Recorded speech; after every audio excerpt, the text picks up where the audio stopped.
हाँ, ये देखने करके हमें लगा कि कहीं न कहीं आप लोग गंभीर हैं और पूरी गंभीरता से इस कार्यक्रम में अपना समय दे रहे हैं। हमारे साथियों को आपने सुना, इनके वक्तव्यों से, इनके विचारों से हम अपने आप को संबद्ध करते हैं, अपने विचारों के साथ उसे जोड़ते हैं। आगे बहुत कुछ कहने को रहा नहीं, क्योंकि लोकसभा के चुनाव का आगाज होने वाला है। अभी चुनाव आयोग की तरफ से तिथियों की और प्रोग्राम की घोषणा तो नहीं हुई, लेकिन जो संकेत मिल रहे हैं उसके अनुसार 15 के बाद कभी भी घोषणा हो सकती है। ये 18वीं लोकसभा का चुनाव अपने आप में बहुत मायने रखता है। इससे पहले इस देश में चुनाव, जब मुल्क आजाद हो गया, देश में संविधान बन गया, तभी से चुनाव की ये प्रक्रिया प्रारंभ हुई। हमारे संविधान में इसकी व्यवस्था है, 5 साल के बाद चुनाव होगा, लोकसभा के लिए भी, विधानसभा के लिए भी और गांव के प्रधान के पद के लिए भी। यही तो अधिकार मिला मत देने का। इसी को तो प्रजातंत्र और लोकतंत्र कहा गया, जिसमें जनता ही मालिक है, व्यवस्था चलाने वालों को अपने प्रतिनिधि के रूप में चुनती है और देश की, प्रदेश की और गांव की व्यवस्था चलती है। हमारे देश में 52 में पहली लोकसभा का चुनाव हुआ, दूसरी लोकसभा के लिए 57 में चुनाव हुआ, तीसरी लोकसभा के लिए 62 में, चौथी लोकसभा के लिए 67 में और फिर उसके बाद 71। ये जो चुनाव हुए, इन चुनावों में भी गाजीपुर की जनता ने बढ़ चढ़ करके भाग लिया।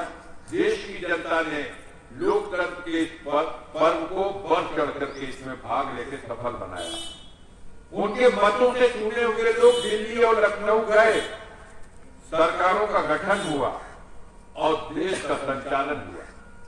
साथियों, आज कुछ विचित्र स्थिति आ गई।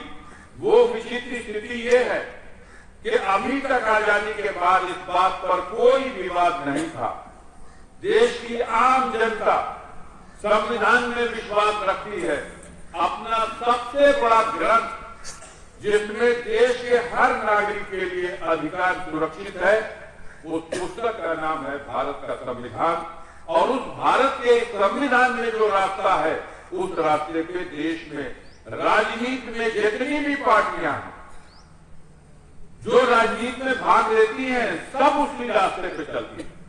पहली बार ऐसी स्थिति पैदा हुई 2014 के चुनाव में, जब नरेंद्र मोदी के नेतृत्व में देश में सरकार बनी, तो ये लोग अपने 5 साल के कार्यकाल में कई बार साबित कर दिए कि हम मनमानी करना चाहते हैं।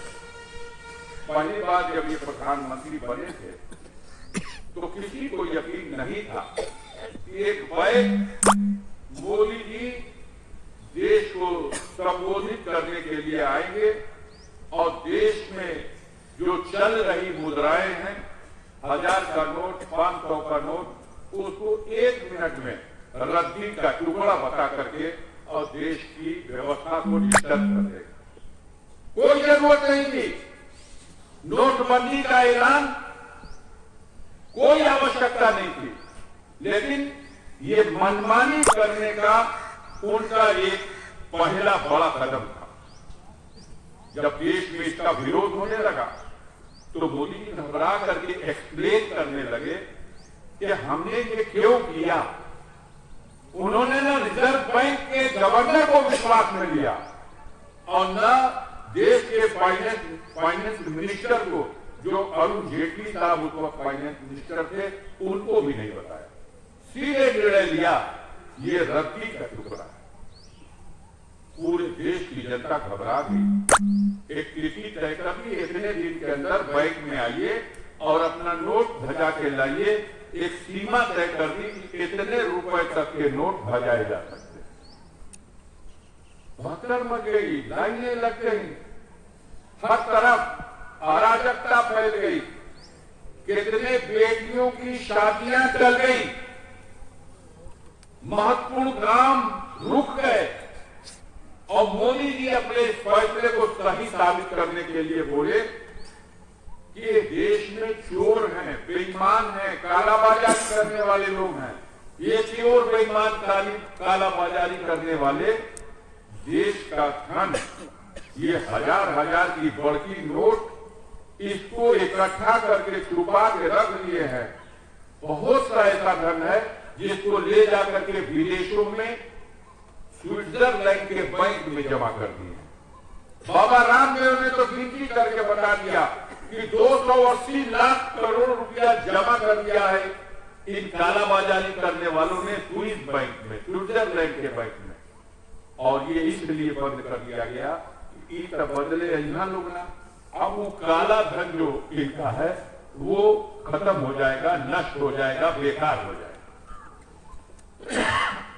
इन्होंने कहा देश में और कश्मीर में जहां कहीं भी आतंकवादी घटनाएं हो रही हैं, जहां कहीं भी अराजकता है, ये नक्सलाइटों का जो मूवमेंट है, ये सब इसी काला धन से संचालित हो रहा। इसको रोक दिया तो अब ये सब अपने आप रुक जाएगा।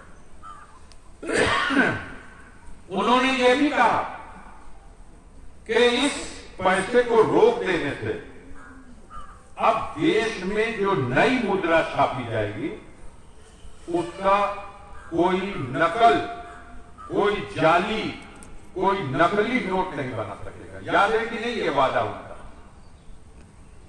लेकिन उस समय भी जो विद्वान थे, जो अर्थशास्त्र के जानने वाले लोग थे, उन्होंने कहा मोदी का ये कदम आत्मघाती है, देश की जो आर्थिक स्थिति है उसको बहुत चोट पहुंचेगी। लेकिन मोदी किसी की सुनने को तैयार नहीं। उन्होंने कहा 1000 वाला रुपया बोर होला, इतने बटोर देवे में कई लाख हो जाता। ये लिए कि बैठ करत है कि केहू बटोरे ना। लेकिन भैया कहिए ना समझ में आई कि 1000 का नोट बंद करके जो 2000 का फंटैया नोट को छाप देना, ये तो इतने बटोर देना पे कई लाख। आपने तो निमंत्रण दे दिया,